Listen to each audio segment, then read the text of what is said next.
వస్తుంది వస్తుంది అధ్యక్ష. నేనేమంటున్నంటే అధ్యక్ష, అభివృద్ధి చేస్తాము అనేటువంటి మాట చెప్పి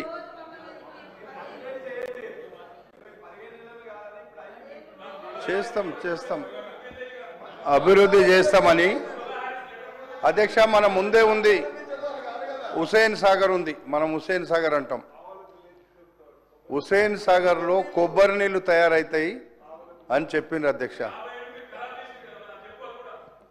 అందుకే మీరు చేస్తామన్నారు, 10 సంవత్సరాలు చేయలేదు అధ్యక్ష. అధ్యక్ష నేను ఒకటే అడుగుతున్నా,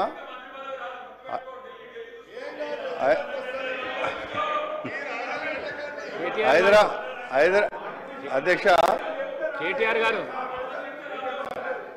అధ్యక్ష హైదరాబాద్ నగరంలో అందరం ఉంటాం అధ్యక్ష.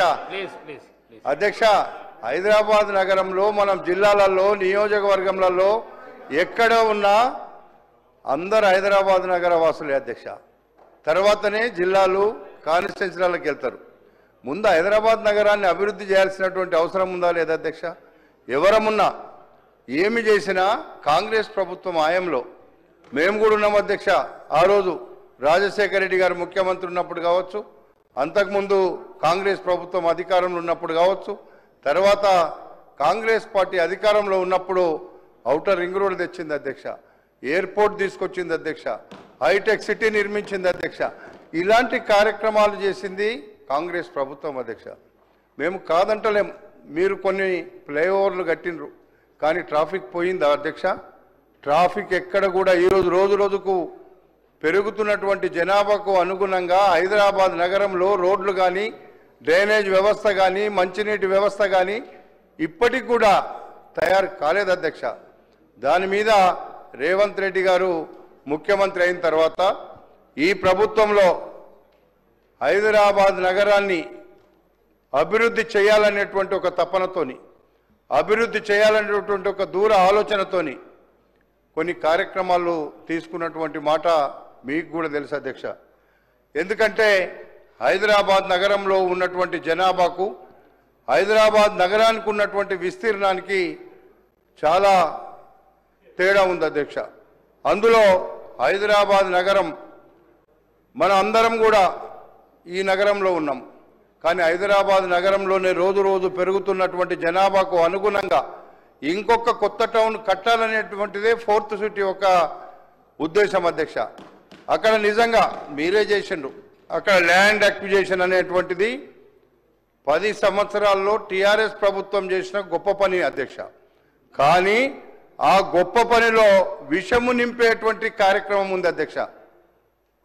రైతుల దగ్గర భూములు తీసుకున్నప్పుడు ఒక్క ఇండస్ట్రీ అధ్యక్ష, మీకు ఉదాహరణ చెప్తా. మన దగ్గర ఒక సిరీస్ అనేటువంటి ఒక ఇండస్ట్రీ ఉండే అధ్యక్ష, ఫార్మా ఇండస్ట్రీ. ఒక్క ఇండస్ట్రీ ఉంటేనే 100 కిలోమీటర్ల దూరం గాలిలో విష పదార్థాలు, నీళ్లలో విషం, భూగర్భ జలాలంతా కూడా కలుషితం.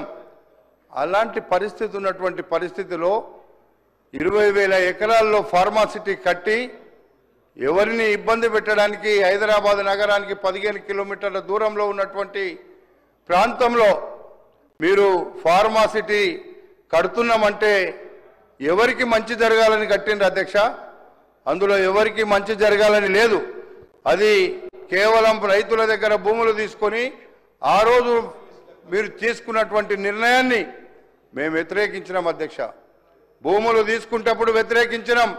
వ్యతిరేకిస్తేనే కదా నన్ను గెలిచిన తర్వాత 300 ఓట్లతో ఓడించింది టీఆర్ఎస్ ప్రభుత్వం కాదా అధ్యక్ష? మీ గుండె మీద చెయ్యేసుకొని చెప్పమనండి. మల్రెడ్డి రంగారెడ్డి గెలిచిన తర్వాత మీరు ఓడించిరా లేదా అనే దానికి జవాబు చెప్పమనండి. ఇప్పుడు కూడా అక్కడ ఉన్నటువంటి ఇప్పుడు ఉంటే కూడా మీరు గెలిచిన తర్వాత అనౌన్స్ అయిన తర్వాత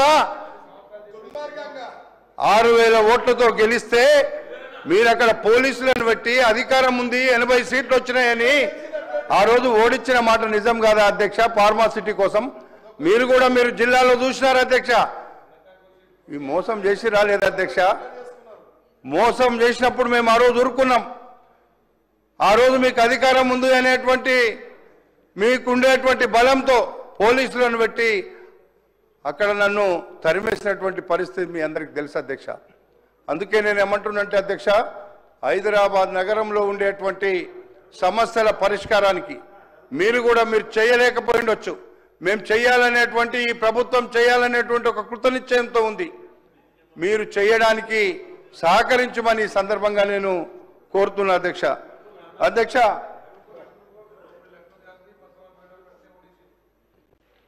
మా విప్ గారు చెప్తున్నారు, నిజమే అధ్యక్ష.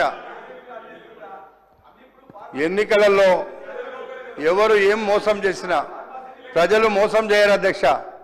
రంగారెడ్డి జిల్లా మొత్తంలో మీరు మోసం చేసి మల్రెడ్డి రంగారెడ్డిని ఓడించారని మొన్న చిత్తుగా 41,000 మెజార్టీతో నన్ను గెలిపించారు అధ్యక్ష.